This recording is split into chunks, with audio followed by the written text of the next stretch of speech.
Monday morning, friends. I'm Pastor Ben Hayes from First Baptist Church, Dadeville, Alabama, bringing you our thought for the day.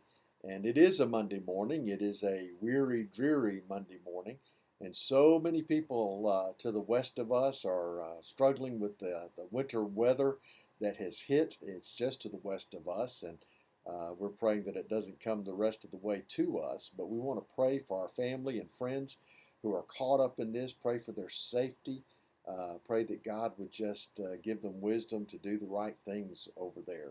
But I hope that today you're staying warm and dry and that you'll take out your copy of the Word and follow along with us as we look at Proverbs chapter 28 once more. And one verse there, verse 10, that we're going to be dealing with. And remember, King Solomon is giving us all of this wonderful wisdom that will help us to live our lives pleasing to the Father. And one of the things that we see many times as we are going through this is that much of what King Solomon has to say in this Old Testament book is repeated, reiterated, reemphasized in the New Testament. Much of Jesus' teachings are re-emphasizing a lot of this stuff that Solomon has already directed, because God's wisdom has been God's wisdom from the beginning of time until today, and it will be God's wisdom for eternity.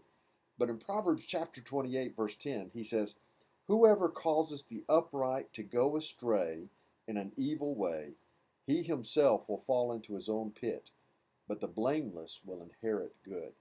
It's almost as if someone who is plotting and planning to cause this innocent person, this righteous person, to turn to evil, and he's laid out this trap for him, and what's going to happen is he's going to get caught up in his own trap. And the reason for that is God is going to make sure that it happens, because God's eyes are on his people. God is watching for his people. Now, we have a responsibility as God's children, as the righteous, to make sure that we follow his path, to be aware of those who are trying to tempt us into evil.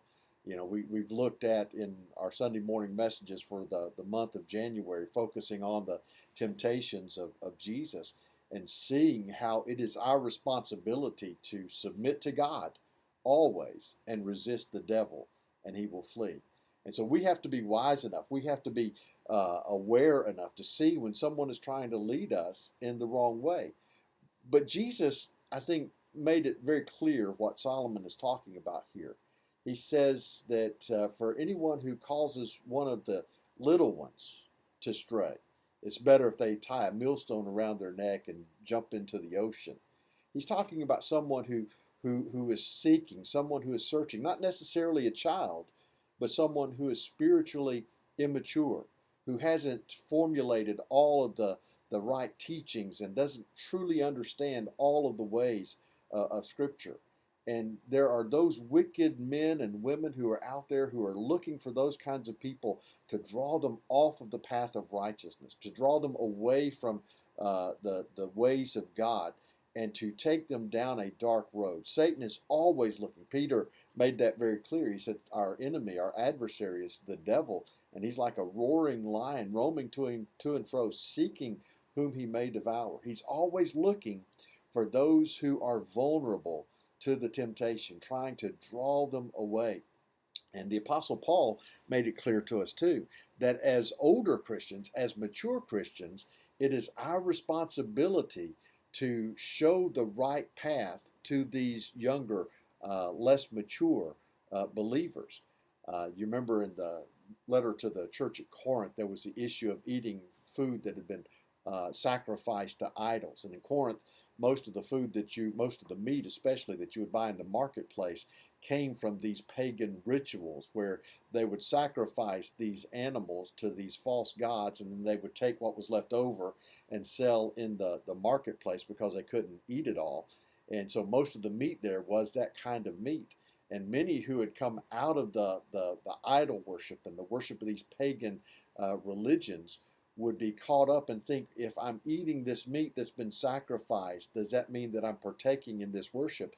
And Paul says, if that means that I never eat another bite of meat again, that's what I'll do to keep from causing one of these young, immature believers to stray.